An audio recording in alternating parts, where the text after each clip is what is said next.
It's absolutely absurd to think that you're negotiating the end of a war with only one of the parties of the war. The Ukrainians have lost tens of thousands of people, many more injured, many more displaced over the last 3 years, and they were the ones invaded, and they don't get to be at the talks.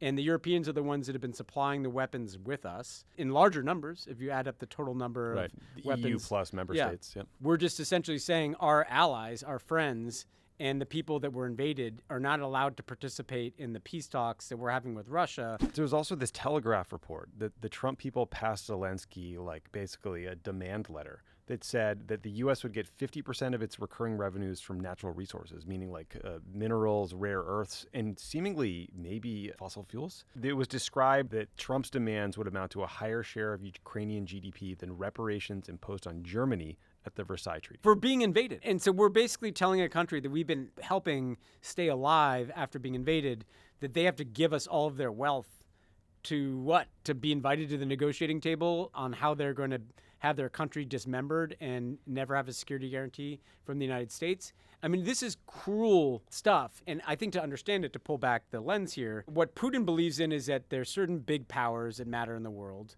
that have kind of spheres of influence where they can do whatever the fuck they want.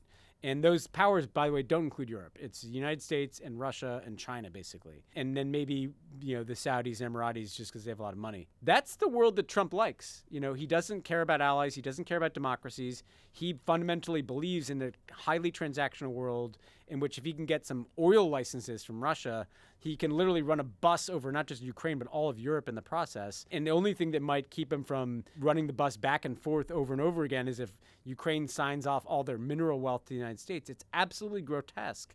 And it's a recipe for like a complete unraveling of any kind of international order that has any regard for human life, for right and wrong, for alliances, for democracy. And we all knew this was possibly coming. I will say the people that thought, maybe the madman theory, this is not the madman theory. This is a guy that just doesn't give a shit.